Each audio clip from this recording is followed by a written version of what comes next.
హల్లెలూయా! దేవునికి స్తోత్రం. సృష్టికర్త అయిన యేసుప్రభు వారు పరిశుద్ధ గ్రంథం నుండి ఈరోజు మన కొరకు ఇస్తున్న వాగ్దానం సామెతల గ్రంథం 16వ అధ్యాయం 6వ వచనం.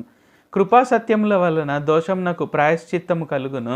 యెహోవా యందు భయభక్తులు కలిగి ఉండుట వలన మనుషులు చెడుతనం నుండి తొలగిపోవుదురు. సో ఈరోజు వాగ్దానం కనుక చూసుకున్నట్లయితే ఏంటి, మనం యేసుప్రభు వారి యందు భయభక్తులు కలిగి ఉంటే ఏంటంటే మనం చెడుతనం నుండి తొలగిపోతాం. సో భయభక్తులు కలిగి ఉండడం అంటే ఏంటి, ఓకే ఆయన ఉన్నాడు అనేది మనం గుర్తిస్తూ ఆయనతో ప్రతిరోజు సమయం గడుపుతూ, అంటే ప్రతిరోజు పరిశుద్ధ గ్రంథాన్ని చదువుతూ ప్రార్థిస్తూ ఆయనను ఆరాధిస్తూ స్తుతిస్తూ ఆ విధంగా మనం ముందుకు వెళ్తూ ఏంటంటే చెడుతనం అనేది తొలగిపోతుంటుంది అనమాట. సో ఇక్కడ ఏంటంటే మనకు సాధారణంగా ప్రతి ఒక్కరికి కూడా కొంచెము కఠినత్వం అనేది ఉంటుందన్నమాట. అంటే ఏదో ఒక విషయంలో మనకు కొన్ని అర్థం కాకుండా మనం దేవుడు అనుకున్నట్టుగా మనం చేయకపోవడము. సో ఇలాగ ఏంటంటే ప్రతి ఒక్కరిలో కొంచెం కఠినత్వం అనేది ఉంటుంది. అయితే ఇక్కడ ఏంటి, మనం ఎప్పుడైతే ఆయనతో ప్రతిరోజు మనం సమయం గడుపుతూ ఉంటామో ఆ విధంగా ప్రతిరోజు మన హృదయంలో కఠినత్వం అనేది తొలగిపోయి మనం ఇక్కడ ఏంటి, మనము సున్నితంగా ఉంటాం అన్నమాట. అంటే మన హృదయము సున్నితంగా ఉంటుంది. సో మన హృదయం సున్నితంగా ఉండడం వల్ల ఇక్కడ ఏంటి,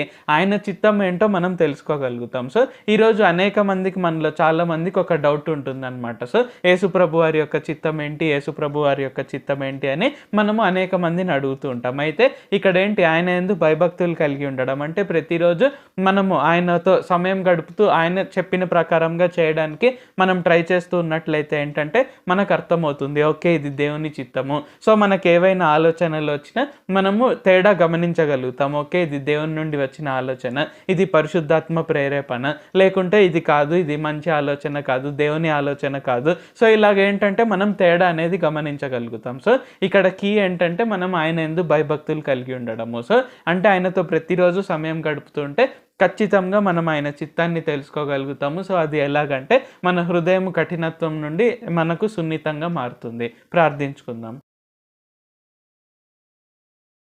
ప్రభువా దేవా సర్వాధికారి, మాకు ఇంకొకసారి ప్రార్థించుకునేందుకు అవకాశం ఇచ్చినందుకు వందనాలు తండ్రి. మీరు మా కొరకే చేసిన ప్రతి ఒక్క మేలుని బట్టి మీకు వందనాలు, స్తుతులు, స్తోత్రాలు తండ్రి. ఈరోజు వాగ్దానంని బట్టి వందనాలు తండ్రి. మీ యందు భయభక్తులు కలిగి ఉంటే, అంటే ప్రతిరోజు మీతో సమయం గడుపుతూ ఉన్నట్లయితే మా హృదయం కఠినత్వం నుండి, చెడుతనం నుండి తొలగిపోయి సున్నితంగా మారుతుంది. తద్వారా మీ ఆలోచనలు ఏంటో, మీ ఆలోచనలు ఏవి కావో అనేది మేము తెలుసుకొని ఆ విధంగా మేము మీ యందు, మీ ప్రకారంగా, మీ ఆలోచన ప్రకారంగా, మీ చిత్త ప్రకారంగా జీవించగలుగుతాము అని తెలియజేసినందుకు వందనాలు తండ్రి.